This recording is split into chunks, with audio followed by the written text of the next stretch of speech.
उमर और मुजम्मिल की आतंकी साजिशों की वजह से ही एक यूनिवर्सिटी का नाम भी डीएनए मित्रों इस वक्त सुर्खियों में है। यह है फरीदाबाद की वो अल फलाह यूनिवर्सिटी जहां उमर और मुजम्मिल काम करते थे। इसी अल फलाह यूनिवर्सिटी पर एक्शन की शुरुआत अब हो चुकी है। बड़ी खबर यह है कि भारतीय विश्वविद्यालय संघ ने अल फलाह यूनिवर्सिटी की सदस्यता तुरंत प्रभाव से रद्द कर दी है। नैक यानी national assessment and accreditation council ने अल फलाह यूनिवर्सिटी को शो कॉज नोटिस भी भेजा है। नैक का दावा है कि अल फलाह यूनिवर्सिटी ने मान्यता प्राप्त होने का दावा किया था, लेकिन इस यूनिवर्सिटी को नैक ने मान्यता नहीं दी। इतना ही नहीं, काउंसिल ने यह भी कहा कि मान्यता के लिए यूनिवर्सिटी ने साइकिल 1 प्रक्रिया के तहत आवेदन तक नहीं किया है। मान्यता देने वाली संस्था के दावों से दो बातें साफ हो जाती हैं। पहला यह कि यूनिवर्सिटी ने मान्यता का दावा करके छात्रों और उनके अभिभावकों को अंधेरे में रखा, और दूसरा यह कि यूनिवर्सिटी ने मान्यता का दावा करके फर्जीवाड़ा किया। हो सकता है इस खुलासे के बाद अल फलाह यूनिवर्सिटी पर कानूनी कार्रवाई भी की जाए।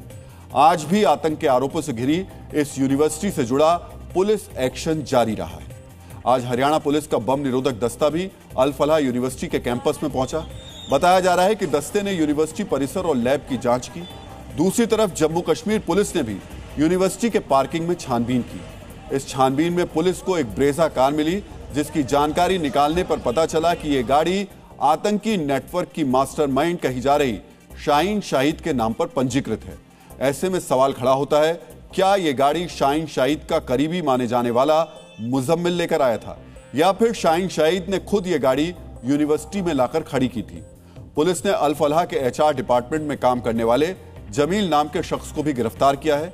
अल फलाह यूनिवर्सिटी का नाम आज उत्तर प्रदेश में भी ली गई एक कार्रवाई में भी सामने आया है। दिल्ली पुलिस ने यूपी के हापुड़ से फारूक अहमद डार नाम के एक डॉक्टर को गिरफ्तार किया। फारूक डार भी अल फलाह यूनिवर्सिटी में सीनियर रेजिडेंट डॉक्टर के पद पर कार्यरत रह चुका है, और इस आरोपी का ताल्लुक भी कश्मीर से है। जी न्यूज को मिली जानकारी के मुताबिक डॉक्टर फारूक डार घाटी के बडगाम का रहने वाला है।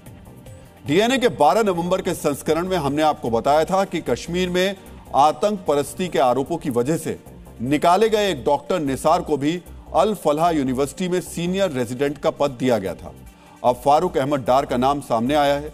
यूनिवर्सिटी में आतंकवादियों का काम करना, कश्मीर के आतंक परस्तों को यूनिवर्सिटी में बड़ा पद देना, इन तथ्यों की वजह से अल फलाह यूनिवर्सिटी की भर्ती प्रक्रिया आरोपों के कटघरे में खड़ी होती है। इसी सवाल को जी न्यूज रिपोर्टर्स ने अल फलाह यूनिवर्सिटी के प्रतिनिधियों के सामने भी रखा। हमारे सवालों पर क्या जवाब मिला, यह आपको भी गौर से देखना और सुनना चाहिए। जितने भी डॉक्टर्स को अपॉइंट किया जाता है उनका registration certificate with either national medical commission और Haryana medical council, J&K medical council से वेरीफाई किया जाता है।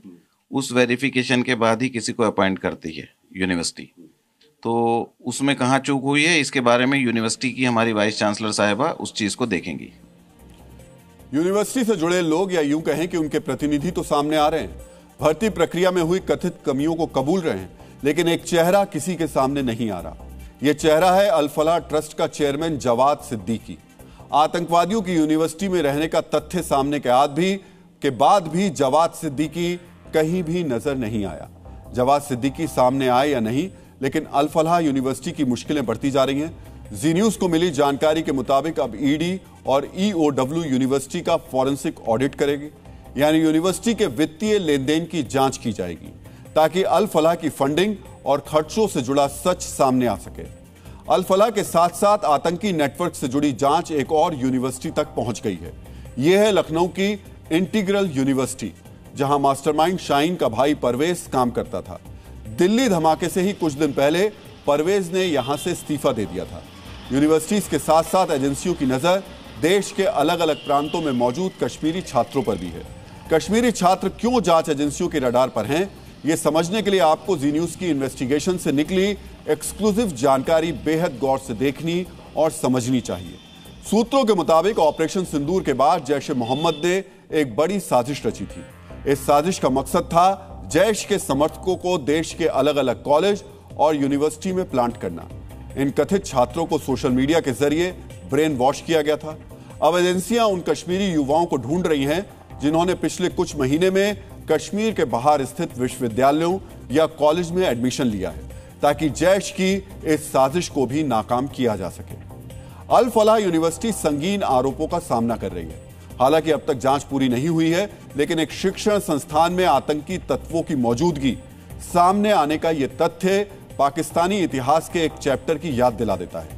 यह चैप्टर जुड़ा है पाकिस्तान के सबसे बड़े मदरसे दारुल उलूम हक्कानिया से। बंटवारे के बाद 1947 में दारुल उलूम हक्कानिया की स्थापना की गई थी। इस मदरसे का मकसद था पाकिस्तान में मजहबी शिक्षा का प्रचार प्रसार करना, इस्लामिक मूल्यों को समझाने वाले मौलवी और हाफिजों को तैयार करना। लेकिन अफगानिस्तान पर सोवियत हमले के बाद यह सब बदल गया। दारुल उलूम हक्कानिया से वो जिहादी निकलने लगे जो अफगानिस्तान में जाकर लड़े थे। आगे चलकर इसी दारुल उलूम हक्कानिया से तालिबान के भी बड़े बड़े कमांडर निकले। यानी जो संस्थान मजहबी शिक्षा के लिए तैयार किया गया था वो आतंक की फैक्ट्री बन गया। इसी वजह से पुलिस और जांच एजेंसियां युद्ध स्तर पर जांच को आगे बढ़ा रही हैं ताकि हमारे देश के शिक्षण संस्थानों को सफेद पोश आतंक के ब्रीडिंग ग्राउंड बनने से रोका जाए। यानी पाकिस्तान के दारुल उलूम हक्कानिया जैसा कोई संस्थान कभी भारत में न खड़ा हो पाए।